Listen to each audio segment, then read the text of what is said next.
अस्सलाम वालेकुम, मेरा नाम आकाश है और आप देख रहे हैं मेरा channel fishery sea food. Page को फॉलो कर लें, चैनल को सब्सक्राइब कर लें। जज़ाकल्लाह। अच्छा, आज का टॉपिक कुछ सफाई सुथराई के हवाले से है, यानी कि जो हमारे बीच हैं उसकी पोल्यूशन के हवाले से। बीच पोल्यूशन की हमारे यहाँ मेन वजह क्या बनती है? हर साल लाखों लोग पिकनिक पे जाते हैं, अपने साथ खाने पीने की चीज़ें लेके जाते हैं और मेजॉरिटी लोग उसको वहीं पे फेंक देते हैं।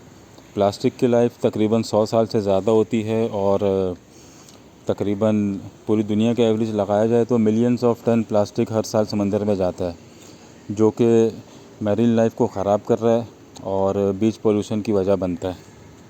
दूसरी बड़ी वजह बीच पोल्यूशन की, हमारे यहाँ बदकिस्मती से जो सेवरेज का पानी है वो अनट्रीटेड समंदर में फेंक दिया जाता है।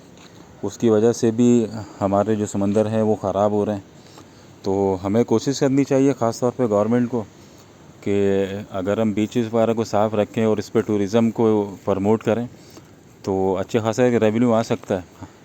बहुत सारे मुल्कों की अगर आप हिस्ट्री पढ़ें तो ऐसे भी मुल्क हैं जहाँ पे 80% 90% जिनकी इकॉनमी सिर्फ टूरिज़म पे डिपेंडेंट है।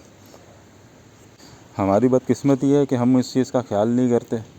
हमें कोशिश करनी चाहिए कि जितने भी बीच हैं हम उसको साफ़ सुथरा रखें और ज़ाती तौर पे भी और गवर्नमेंट लेवल पे भी इस पे कुछ काम होना चाहिए।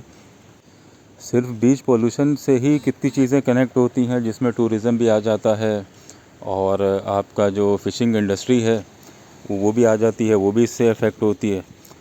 तो ये 2-3 चीज़ें हैं, इसमें बात करने को बहुत सारी चीज़ें, लेकिन हमें मेरा वीडियो बनाने का बेसिक जो रीज़न है वो यही है कि जितने लोग सुन सकें वो फ़ायदा ही होगा कि हम अपने बीचेस को साफ़ सुथरा रखें, ताकि एक तो खूबसूरती भी रहे और दूसरा हमारा टूरिज़म भी प्रमोट हो। इंशाल्लाह अगली वीडियो में मुलाकात होगी, तब तक के लिए अल्लाह हाफ़िज़।